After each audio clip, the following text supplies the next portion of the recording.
Rádio França Internacional.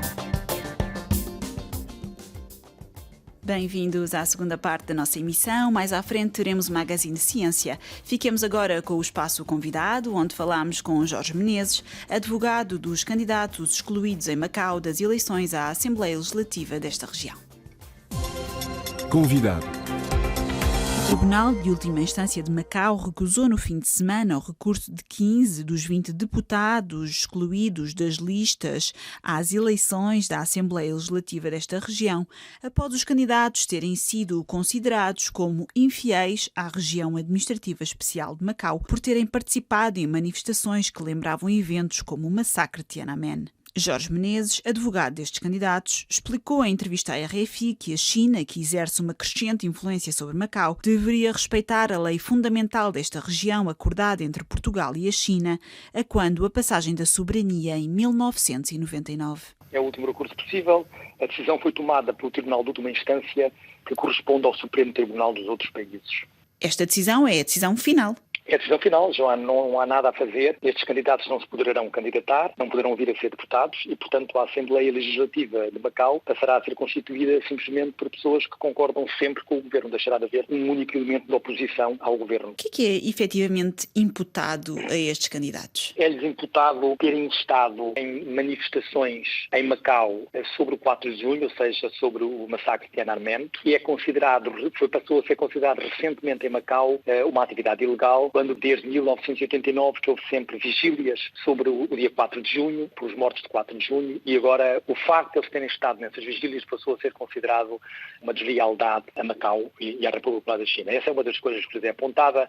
É apontado ter estado numa grande manifestação que houve em Hong Kong em 2019 contra uma lei de extradição, que é uma manifestação que foi aprovada por próprias autoridades de Hong Kong, onde estiveram 2 milhões de pessoas em 7 milhões de habitantes pacificamente, portanto também não tem qualquer sentido. Nada disto é uma deslealdade a Macau ou sequer à República da China. Depois são apontadas coisas como, por exemplo, ter apoiado um intelectual chinês que apanhou o Prémio Nobel da Paz, como sendo uma espécie de traição à República Popular da China. Portanto, qualquer tipo de conduta crítica do governo de Macau ou crítica do governo da China, quer recente, quer histórica, foi considerado como sendo uma deslealdade à região ou à China, ao país, e como não defendendo a lei básica que é a mini Constituição de Macau. Quem são estes candidatos? Ou seja, é muito difícil numa democracia ocidental destituir quem quer que seja de se candidatar, mas quem são então estas pessoas? Não estamos a falar propriamente de criminosos, estamos a falar de pessoas que já eram deputados, alguns deles, pessoas com profissões normais e com uma vida normal. Exatamente, quer dizer, muitos deles, 3 deles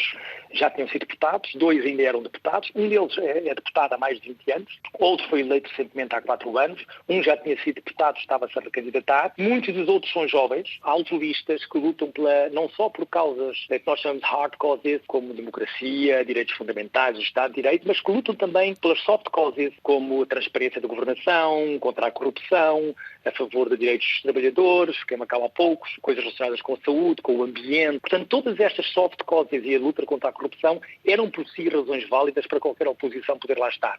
São pessoas sem registro criminal, exceto 2 que têm registro criminal por terem estado numa manifestação crítica ao governo de Macau. Eu fui advogado de ambos na altura, que foi uma condenação completamente descabida e por razões políticas. E, portanto, são pessoas perfeitamente normais, são jovens que lutam por causas, em vez de se dedicarem aos seus interesses pessoais e dedicam-se aos outros. É muito triste ver isto acontecer. Macau tem uma mini-constituição e há também uma declaração conjunta do governo português e do governo da China quando a soberania de Macau foi entregue à China. Olhando para todos estes documentos, há alguma coisa que nos atos destes deputados que seja passível então de constituir esta desqualificação? Não. A declaração conjunta é um tratado bilateral depositado nas Nações Unidas entre Portugal e a China, nos termos do qual a China se obriga a respeitar o conceito de Estado de Direito, um sistema económico capitalista com direitos fundamentais e caminhando, digamos assim, num sentido democratizante. E, portanto, diz que é um país de 2 sistemas, porque há um sistema na China, que é o sistema comunista, e há o sistema de proteção de Estado de Direito e direitos fundamentais em Macau. Portanto, não há, de facto, fundamento nenhum ao nível dos princípios e dos valores constitucionais que pudesse justificar uma medida deste género. É uma medida de desespero de quem tem medo da crítica. Portugal entregou a soberania de Macau à China em 1999. Quando é que a influência da China se começou a sentir desta forma? A influência da China em Macau sempre foi muito grande por causa das circunstâncias de Macau, que é uma terra muito pequena, com 500 mil de habitantes ou 600 mil, e completamente dependente da China já mesmo historicamente. Portanto, sempre houve uma influência muito grande, diferentemente do que sucedia em Hong Kong, que tem 10 vezes mais população e era na altura mais rico, mais sofisticado. No entanto, desde que em 2019 o governo de Hong Kong tentou aprovar uma lei que permitia a extradição de pessoas para a China e que houve um grande levantamento popular, como referi anteriormente, a partir dessa altura começou a haver um aumento de interferência chinesa em Hong Kong, que viola o princípio da autonomia que está também na Declaração Conjunta e na lei básica, quer de Macau, quer de Hong Kong. Existe uma autonomia muito grande em relação à China. Macau é muito mais autónomo em relação à China do que Portugal ou a França são em relação à União Europeia. A China não pode fazer leis para Macau praticamente. Não há recursos para tribunais da China, como há em Portugal para a União Europeia. Portanto, Macau e Hong Kong têm mais autonomia do que, exceto em assuntos de defesa ou de negócios estrangeiros, do que Portugal, a França ou a Alemanha têm relativamente à União Europeia. Tudo isto está a ser, digamos assim, violado. Portanto, a China começou a interferir muito mais na vida de Macau a partir dos incidentes de Hong Kong, que começaram em 2019 e que se exacerbaram com a aprovação em Hong Kong da Lei de Segurança Nacional, que permite à China agir em Hong Kong quase como se estivesse na China. Tem receio que Macau se torne cada vez mais como Hong Kong? Hong Kong antes era um espaço de liberdade maior do que Macau. Portanto, agora é ao contrário, infelizmente.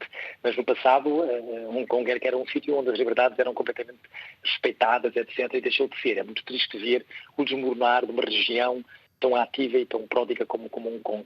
Macau irá certamente para pior. Já está mal, isto já é muito mal. Já há censura explícita na comunicação social. São muito poucos os órgãos de comunicação social que estão a resistir à censura, ou por autocensura, ou por censura expressa. A liberdade de expressão está a ser coartada, a liberdade de assembleia, o direito de assembleia, de protesto está a ser diminuído, que é muito importante. Quando não há uma democracia pura em Macau, só menos de metade dos deputados é que são eleitos por sufrágio universal e, portanto, estes outros direitos, como a liberdade de expressão, o direito de manifestação, de poder ir para a rua, defender causas, têm mais importância em Macau do que teriam num país em que as pessoas elegem os seus governantes e, portanto, a ideia que dá é que está cada vez a ir para pior e que qualquer dia o que tememos e que certamente irá acontecer, espero estar errado, é transformar as regras que permitiram esta desqualificação em crime e, portanto, a partir dessa altura, qualquer um de nós que diga coisas que eu disse aqui nesta entrevista passa a cometer um crime e pode ser preso, se for estrangeiro, ser expulso. E como em Hong Kong, acha que poderemos ver movimentos sociais dessa amplitude? Caso cheguemos à situação em que, por exemplo, como disse, falar contra o governo chinês seja criminalizado, vê as pessoas a saírem à rua como em Hong Kong? Não, nunca sucederá, nunca sucedeu em Macau e nunca sucederá.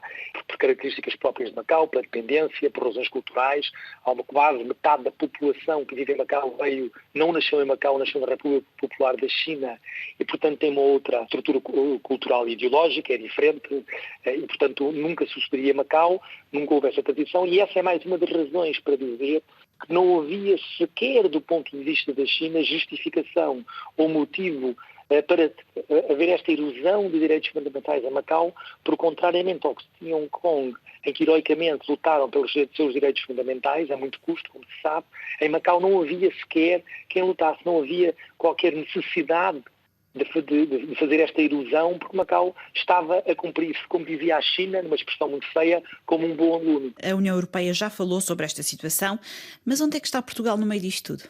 Olha, Portugal tem agido como um muito fraco protetor.